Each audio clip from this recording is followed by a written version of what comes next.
Looking at a situation where we're now paying a loan off over a period of 10 years. So the previous examples have just looked at if we borrow $60,000, for example, at an interest rate of 9% for 10 years, how much does the loan accrue to at the end of those 10 years, which is a little impractical. In real life, when there is a loan, regular installments are made through the course of the loan to pay it off.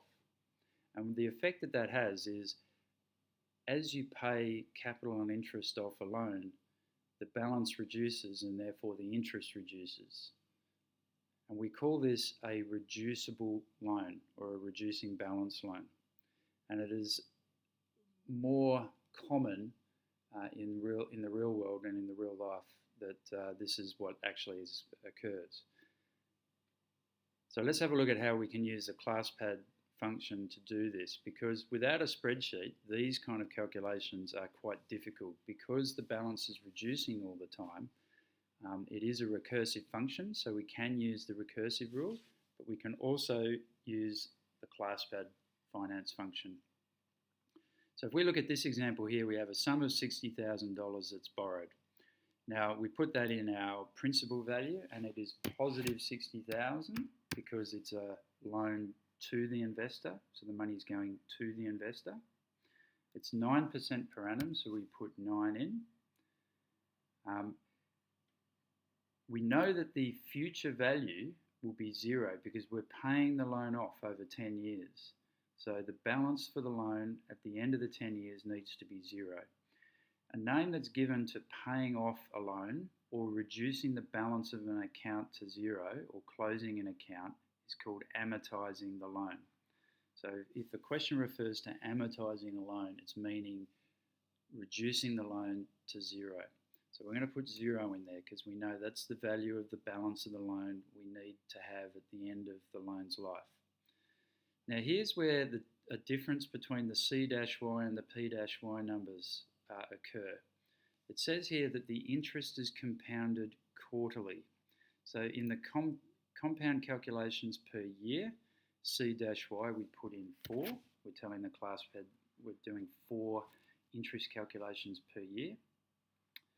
But it also says that there needs to be equal regular payments made every month throughout the course of the loan, which is common for paying off loans. So what we know now is that we will make regular payments 12 times per year. Payments per year is 12.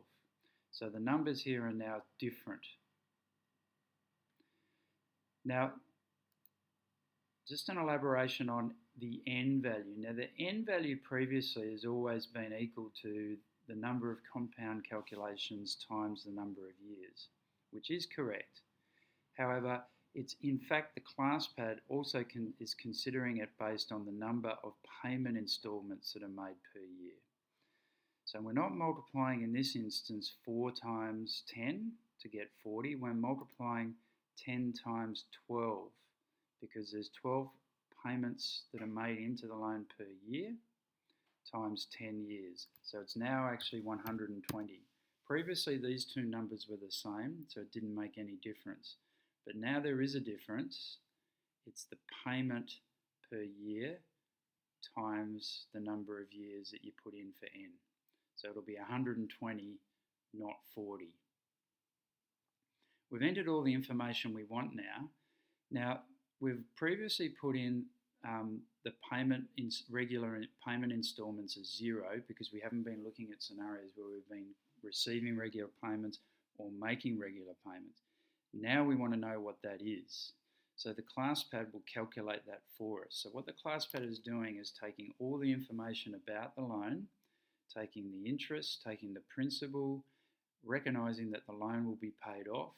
It knows that there will be 12 equal payments made per year, and the interest will be calculated 4 times a year for the course of the loan. So it will now calculate what those regular monthly payments need to be over the course of the 10-year loan. So when I click on that tab, it tells us that. Now you can see that it is a negative number, and that makes sense because the investor is paying back to the bank this amount of money per month. to pay off the loan on a regular basis. So every month, $757.89 to the nearest cent will be paid off the loan, and that will in part pay off some of the principal and also some of the interest that's accrued throughout the course of the loan. So that's the answer to the question. So what this is telling us is that the investor will need to make a regular monthly payment of $757.89 per month to amortize the loan over 10 years. So this function is very useful for being able to determine that with a minimum of fuss and a minimum of calculations. Very difficult to do. You can do it using a spreadsheet, and you of course can do this using recursive functions, which we'll look at in a second video.